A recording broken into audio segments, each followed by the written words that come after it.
আসসালামু আলাইকুম। তাবলিগের বয়ান হইতে পড়া হইতেছে। সমস্ত অলি ও বুজুর্গ স্বস্থ ও তন্ত্র থাকেন আল্লাহর ভয়ে, সদা সর্বদা সবসময় হুজুর সাল্লাল্লাহু আলাইহি ওয়াসাল্লামের সাথে হযরত আব্দুল্লাহ বিন মাসউদ রাদিয়াল্লাহু তাআলা আনহুর ছিল গভীর সম্পর্ক। অন্যান্য সাহাবা রাদিয়াল্লাহু আনহুম তাকে হুজুর সাল্লাল্লাহু আলাইহি ওয়াসাল্লামের আত্মীয় বলে মনে করতেন, কারণ তিনি হুজুর সাল্লাল্লাহু আলাইহি ওয়াসাল্লামের বাসায় আত্মীয়ের মতো অবাধে যাতায়াত করতেন। হুজুর সাল্লাল্লাহু আলাইহি ওয়াসাল্লাম তার সম্পর্কে বলেন, কেউ যদি কুরআন পাক যেভাবে অবতীর্ণ হইয়াছে সেভাবে পড়তে চায়, সে যেন আব্দুল্লাহ ইবনে মাসউদ রাদিয়াল্লাহু আনহুকে অনুসরণ করে। তিনি আরও বলেন, ইবনে মাসউদ রাদিয়াল্লাহু তাআলা আনহু যা বলবে তা তোমরা সত্য মনে করবে। আবু উমর সাইবানি রাদিয়াল্লাহু তাআলা আনহু বলেন, হুজুর সাল্লাল্লাহু আলাইহি ওয়াসাল্লামের সাথে এত বড় সম্পর্ক থাকার পরও তিনি কখনো এমন বলেননি যে নবী করিম সাল্লাল্লাহু আলাইহি ওয়াসাল্লাম ভুলিয়াছেন। যদি কখনো তা বলে ফেলতেন তাহলে তার দেহ কাঁপুনি এসে যেত। আমর বিন মাইমুন রাদিয়াল্লাহু তাআলা আনহু বলেন, এক বছরের মাঝে একবার তিনি বলে ফেলেছিলেন, নবী করিম সাল্লাল্লাহু আলাইহি ওয়াসাল্লাম ইরশাদ করছেন, কিন্তু বলার সাথে তার দেহ কেঁপে উঠল, চোখ পানিতে ভরে গেল, কপালে দেখা দিল ঘাম। দিল্লির একজন আলেম ও বুজুর্গ তার মাদ্রাসার পাশে দরজ দিচ্ছেন হাদিসের। এমন সময় দরজা দিয়ে ঘরে ঢুকে বললেন, এক শীর্ণকায় লোক, গায়ে চাদর, খুব দ্রুত পা কাছে নিয়ে গেলেন মুখ। কি যেন বললেন। ছাত্র অবাক হয়ে দেখলো আর তাদের ওস্তাদের নুরানি চেহারা কালো হয়ে গেল, দেহ হয়ে গেল নিথর, মৃদু কাঁপুনি দেখা দিল তার শরীরে। শুকনো লোকটা তার চাদর পরিয়ে দিলেন ওই আলেমকে। নিজে লম্বা হয়ে শুয়ে মাথা রাখলেন বুজুর্গের কোলে। দর দর করে ঘামছেন। উস্তাদ কথা নেই। ছাত্র অবাক হয়ে দেখাচ্ছে। বোঝা যায় তাদের উস্তাদ কি অজানা ভয়ে প্রকম্পিত, যেন বজ্রপাত হইয়াছে তার উপর। কিছু সময় পর সেই চিকন মাথা উঠালেন, পরে নিলেন চাদর। কাউকে কিছু না বলে বের হয়েতে গেলেন দমকা বাতাসের মতো, যেন ঘাম দিয়ে ছাড়ালো। আলেমের দীর্ঘশ্বাস ফেললেন খানিক্ষণ, তারপর আচমকায় বের হয়ে গেলেন। যখন হুশ ফিরল হাতের হুমকি খেয়ে পড়লো তার উপর। প্রচণ্ড কৌতূহলে, হুজুর ব্যাপারটা কি? ওই বৃদ্ধ লোকটিকে কেন এসেছিলেন? কি দরকার? চাদর কেন পরালো? কানে কানে কি বলিয়াছিল? আপনার কোলে মাথা রেখে ঘুমালো কেন? আপনি জ্ঞান হারালেন কেন? এক ঝাঁক প্রশ্ন করে বসলো ছাত্ররা। তিনি বললেন, ওই চিনো মানুষটি ওই শহরের কুতুব। মানুষের দায়িত্ব রোয়ানি পালন করতে গিয়ে অনেকদিন পর্যন্ত ঘুমাতে পারেননি তিনি, কারণ তার ভয় তিনি ঘুমিয়ে পড়লে অসংখ্য মানুষের ক্ষতি হয়ে যাবে। এদিকে বড়ই ঘুম পেয়েছে তার, কিন্তু কে তার দায়িত্ব নেবে? তা গোটা শহর খুঁজে আমাকে পেল। ওই দায়িত্বের কথা আমার কানে শোনা দিয়ে আল্লাহর ভয়ে আমি কাঁপতে লাগলাম। কাল মাথা ঘাম দেখা দিল। চাদরটা পরিয়ে দিতে মনে হলো সারা আসমান ভেঙে পড়লো আমার ওপর। তিনি চলে যেতে আমি ভয়ে জ্ঞান হারালাম। তো ভাই, ওই যুবক রাহেব আল্লাহ ভয় দিশেহারা হয়ে গেলেন। আল্লাহ অদৃশ্য থেকে বললেন, হে রাহেব, তুমি ভয় পেও না, আমি তোমার প্রতি খুশি। হে আল্লাহ, পাখি পুড়ে মরল কেন? রাহেব ভয়ার্থ কণ্ঠে জিজ্ঞাসা করলো, তুমি যে 13 বছর ধরে আমাকে দেখে চলে আসো, আজ আর তা তুমি তোমার নাই। তোমার দেখা আমারই দেখা। তুমি বিরক্তির নজরে কাককে দেখনি, আমি দেখেছি। আমার খায়রাত বা প্রতাপ কাকা সহ্য করতে পারেনি, আগুন ধরে জ্বলতে গেছে। 13 বছর পেরিয়া ইবাদত করে এত নৈকট্য অর্জন করিয়াছেন রায়। 70 বছর কবুল ইবাদত আমাদের কোথায় পৌঁছে দেবে ভাই? হুজুর সাল্লাল্লাহু বলেন, যে জামাত আল্লাহ স্মরণ করে চারিদিকে ফেরেশতা তাদের ঘিরে নেয়, আল্লাহর রহমত তাদের ঢেকে ফেলে, তাদের উপর সাকিনা নাজির হয়। আল্লাহ রাব্বুল আলামিন নিজ মজলিসে তাদের আলোচনা করেন, গর্ব করে। আমার বুজুর্গ দোস্ত এমন মূল্যবান মজলিসে আল্লাহ তাআলা তা আমাদের বসার তৌফিক দিয়েছেন। মজলিসে চারিদিকে ফেরেশতা নাজির হইয়াছে, তাদের একদল দোয়া করছে আর একদল দোয়া করছে, মানে যে আল্লাহ তুমি এদের পাপ রাশিকে ক্ষমা করো, হে আল্লাহ তুমি এদের ওপর রহমত নাজিল করো।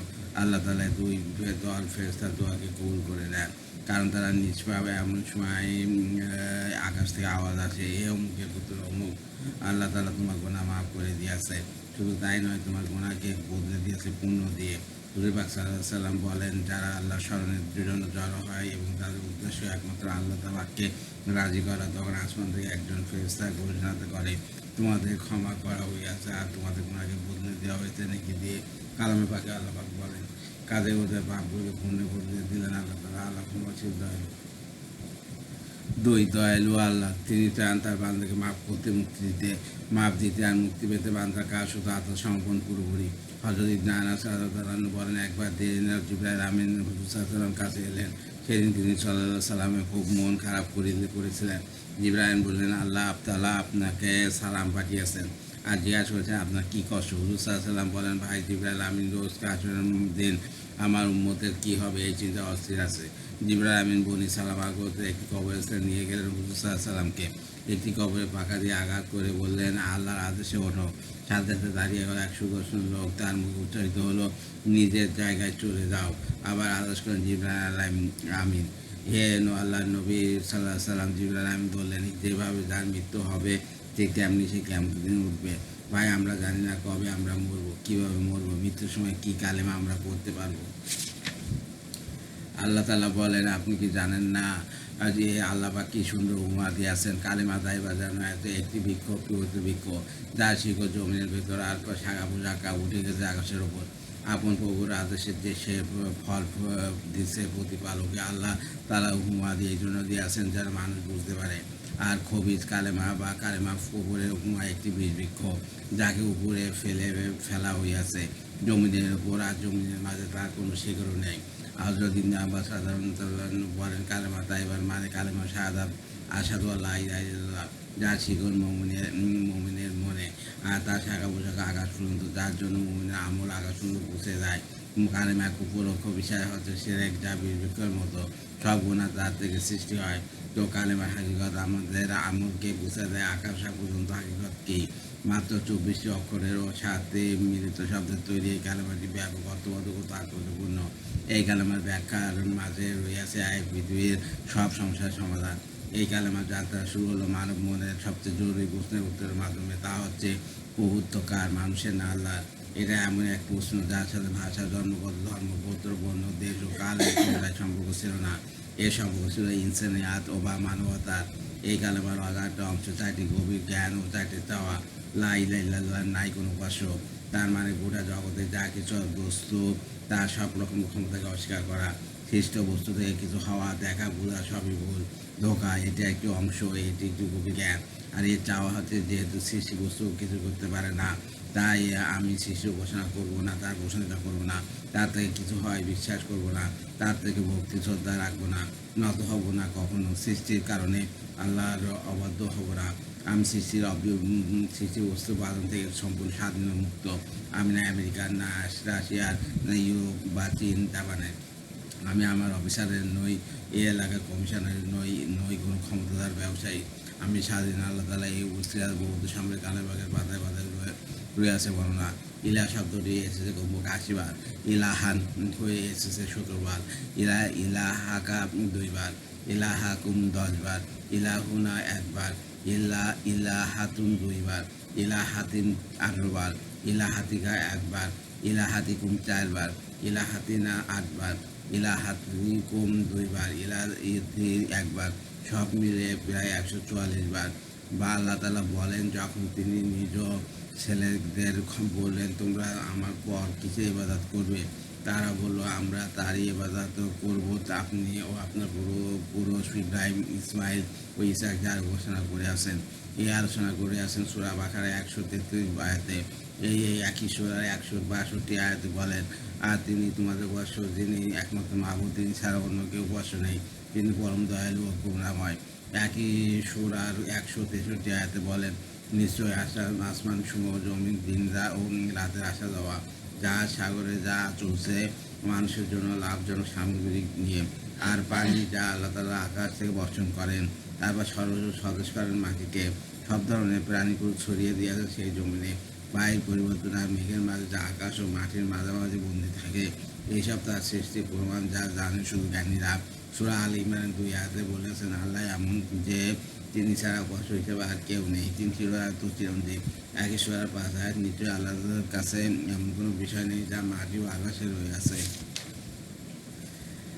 একই সূরা 6 আয়াত, তিনি এমন সত্তা যিনি জয়ের মাঝে আকার দেন তোমাদের, তিনি ছাড়া কেউ উপাস্য নেই, তিনি পরাক্রমশীল ও দক্ষ। একই সূরা 17 আয়াত, সাক্ষ্য দিয়েছে ফেরেশতা ও জ্ঞানীরা যে আল্লাহ তাআলা ছাড়া আর কেউ উপাস্য নেই, তিনি ন্যায়ের পথে শৃঙ্খলা রক্ষাকারী। পরের আয়াতে আল্লাহ পাক বলেন, আর কেউ উপাস্য নেই আল্লাহ ছাড়া, নিশ্চয় আল্লাহ প্রবল পরাক্রান্ত মহাজ্ঞানী। সূরা নিসা 87 আয়াতে আল্লাহ তাআলা বলেন, আল্লাহ এমন যে তিনি ছাড়া কেউ উপাসক হওয়ার যোগ্য নয়, তিনি নিশ্চয়ই কায়েম করবেন কিয়ামতের দিন, যাতে কোনো সন্দেহ নেই। আল্লাহ তাআলার চেয়ে বেশি সত্য আর কার কথা হবে? একই সূরা 117 আয়াতে আল্লাহ তাআলা বলেন, আর বলুন যে আল্লাহ থামো, তোমাদের জন্য তা মঙ্গল জন্য প্রকৃত উপাস্য এক আল্লাহ, তিনি সন্তানের পিতা হওয়া থেকে অনেক পবিত্র। সূরা আনামে 46 আয়াতে আল্লাহ তাআলা বলেন, আপনি বলুন, আচ্ছা বলো তো, যদি আল্লাহ তোমাদের শোনার ও দেখার শক্তি কেড়ে নেন আর তোমাদের অন্তরগুলিতে যদি মেরে দেন ভর, তখন আল্লাহ ছাড়া আর কে আছে তো তা তোমাদের ফিরিয়ে দেন। একই সূরায় 95 আয়াতে আল্লাহ তাআলা বলেন, নিশ্চয়ই আল্লাহ বীজ ও আর আটি থেকে অঙ্কুর তৈরি করেন। তিনি বের করেন জীবিতকে মৃত্যু থেকে আর মৃত্যুকে জীবন থেকে। আল্লাহ তিনি, তারপর তোমরা দিশাহারা হয়ে কোথায় চলে আসছো। এই সূরার 101 আয়াতে আল্লাহ পাক বলেন, তিনি তো মোহন নবমণ্ড ভুবনের আদি স্রষ্টা। আল্লাহ ছেলে কি করে হতে পারে যার কোনো সঙ্গী নেই। তিনি সৃষ্টি করেছেন সব কিছু আর সব ব্যাপারে তিনি জ্ঞান রাখেন পুরোপুরি। 102 আয়াতে বলেন, তিনি একজিত আল্লাহ, নেই কোনো প্রভু তিনি ছাড়া, সব কিছু স্রষ্টা তিনি, তারই উপাসনা করো তোমরা, তিনি প্রতিটি সৃষ্টির উকিল সম্পদ।